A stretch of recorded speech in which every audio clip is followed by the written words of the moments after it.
So good afternoon. Thank you very much for joining me today. I'm here speaking to Bill Scott, who is the chair of the Poverty and Inequality Commission and the policy advisor for Inclusion Scotland, and also Lindsay Graham, who is the deputy chair of the Poverty and Inequality Commission. Good afternoon to you both. Good afternoon. And we're here today recording this Alliance Live session in relation to kind of having a conversation about the wider reducing child poverty policy agenda that we have here in Scotland, looking particularly at impact on disabled children and young people, those living with long-term conditions, and young carers. And Bill and Lindsay are particularly key players in the kind of food insecurity, food poverty area of work here. So I'm very delighted to welcome you both today to this conversation. And just to kick us off, I'd be curious to hear a bit more about the scrutiny of the Scottish Government's Child Poverty Delivery Plan that the Poverty and Inequality Commission published earlier this year. And I wondered if there's anything you can say perhaps about some of the gaps that the Commission identified in the plan. Any specific insights gathered about steps that the Scottish Government needs to take to ensure that children and families have adequate access to food in particular?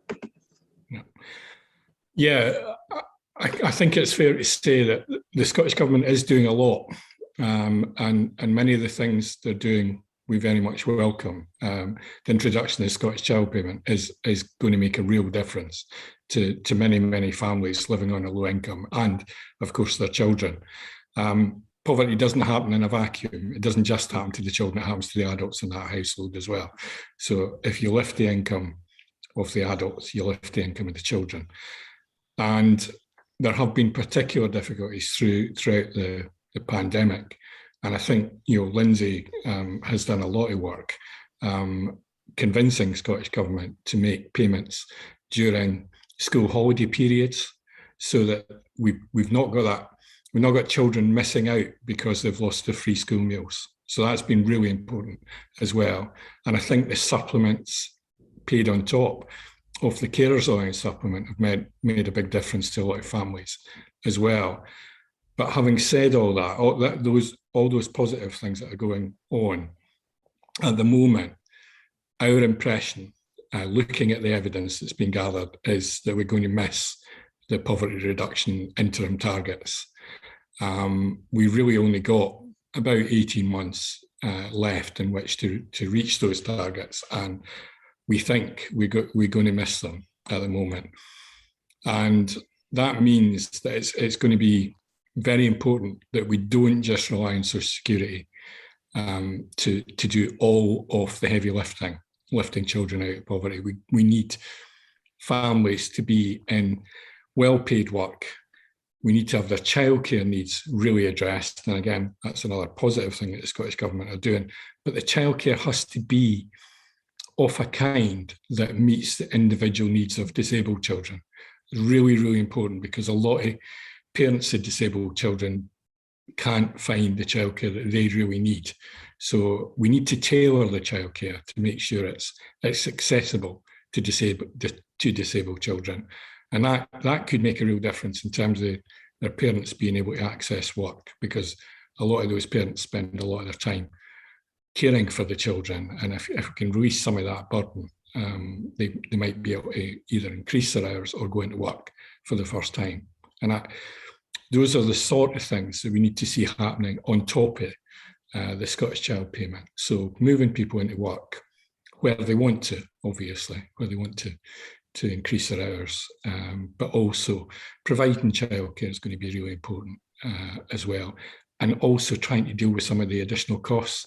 And again, we very much welcome the extension of free school meals to all primary children. Much needed. I'd like to see it. I think as a commission, we would like to see it going further to all children. But I think it's a great first step. So there are a few gaps that still need to be addressed, but there's a lot of positive things happening and coming up.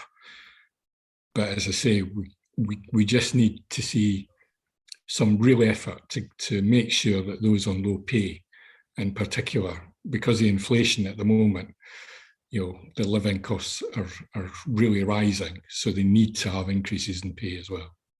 Thank you so much. I think I really appreciate as well that kind of insight into how different policy domains really need to interact with each other. And I think childcare policy is such an important piece of the puzzle. Lindsay, is there anything you would like to add to that?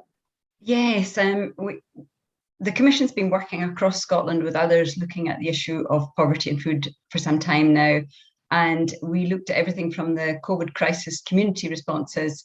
We're researching things like breakfast provision in schools. And just this week, we partnered with Glasgow Cali University's Scottish Poverty and Inequality Research Unit to do an international webinar on universal meal provision. So we are very keen on making sure that every child has access to meals at school. Part of that work has been to ensure that we're giving Scottish Government the correct advice and insights that we can gather to inform their action going forward. And we've also got a new panel now of experts by experience who are helping us with our next advice to government. And it's interesting. I've met most of them. In fact, we've met all of them, haven't we, Bill? And there's a lot of expertise in there on disability and how it affects families. And also the Social Renewal Board. Bill and I were both members of the Scottish Government Social Renewal Advisory Board, and it published its report in January this year. And one of the calls in there was about addressing the need for food insecurity in Scotland, which has been massively exacerbated by the pandemic. And it was a call to action for the government to do more to address the financial and non-financial barriers to ensuring that everybody can access nutritious food and affordable food. And in February, Scottish Government published a position statement that outlines Scottish Government's human rights approach to tackling food insecurity and poverty. And that's actually quite an interesting read. It highlighted the government's commitment to improving household income and putting the onus on cash-based response and dignified responses in financial hardship. So human rights and the sustainable goals were very much part of that. I mean, we've also got the Best Start and Best Food grants, haven't we, Bill? Yeah. I mean, again, I think they're making a real difference to families with younger children who, again, the main reason that young couples move into poverty is when they have their first child. And when the child is really young, obviously there's a lot more caring has to be done. So it often plunges them into poverty. So help at that particular time in their lives is really important as well. To go on from Bill's point about the free school meals, that's a commitment from Scottish Government now, and indeed the rest of the UK is looking at Scotland and seeing how that's going to be implemented. And there's a lot of challenges for the services around that. And then they've also committed to free breakfasts once the duration of this Parliament comes to an end as well, that they'll be in place. And also, as Bill says, we're really pleased that there's cash payments now, or activities Scotland had Get Into Summer programme this year, which was inclusive, and it was great to see a lot of activity around that too. So the child payment was something that Bill, I mean, that's just a game changer, but we know it's not enough. We think it should be a lot more, don't we, Bill? Yeah, I think we'll need to see increases in it to really make the inroads into child poverty reduction that we need to see. But there's no doubt, that it will help. But of course, if we hadn't had a cut to universal credit, it would have helped even more than it's going to be able to. I'm very impressed by how succinctly you've been able to kind of, in a few words, say what needs to be done and what's already being done, and that's just there's a lot to be done, but already a lot being done, which is good and reassuring. And actually, Bill, it's really interesting that you went into this topic about the kind of particular needs of people with disabilities and children that are disabled and living in long-term conditions, because my next question was precisely about this. It was kind of then looking a bit more after getting this kind of overarching policy picture, more about thinking about how child poverty and food poverty in particular disproportionately affects disabled children? What are some of the specific challenges that arise for these families? Yeah, I mean, the risk of poverty is much higher if there's a disabled adult or child in the household. And I think it's quite difficult at times to get across just the scale of poverty facing households with disabled children, disabled adults. Over 40% of all the children living in poverty are living in a household with a disabled adult or child in it. And you know, that's much higher proportion-wise than families with no disabled people in the household, about twice as high, effectively. So in developing any response to poverty in Scotland, we need to look at the needs of those households, and that's why, as I say, tailored childcare, which meets the needs of disabled children, is really important. But also in terms of food security approaches to make sure that the dietary needs of those children are met. And coming down to it, you know, that's why Cash First is so important, because even with, you know, voucher-led approaches, if they're restrictive in terms of the outlets, the retail outlets that the vouchers can be used in, that can mean, again, that the family can't access the particular diet that their child needs. And, you know, at the end of the day, that's money that's wasted in terms of support for that family. Lindsay, is there anything else you would want to add to that? Yes, and that's also compounded by digital access and shielding. You know, the families, the young people in particular, were frightened about shielding for their vulnerable parent or carer. You know, when I was thinking about this, it reminded me of a few years ago. It's just a very short story I'll share with you about a young carer and who had a disabled parent and 3 young siblings. It was a project that I was working in, and she was referred to the project because she kept being late for school and always looked unkempt. So she was referred to us, and it turned out that this wee girlie who was 12, and it made me think about the food poverty thing as well as we were talking. This wee girl was 12, and she was trying to get, and also her siblings were absent from school. It turned out that the 3 younger siblings were sharing shoes, so they were taking it in turns to go to school because of poverty. But also this wee girlie was looking after the 3 siblings and a mother who was quite ill. And she was buying all the food from the convenience shop because she didn't have transport to get to the supermarket. So she bought a meal every night, whether it was fish and chips or went to the shop, and then went home and managed as best she could with her siblings. So that affected her education.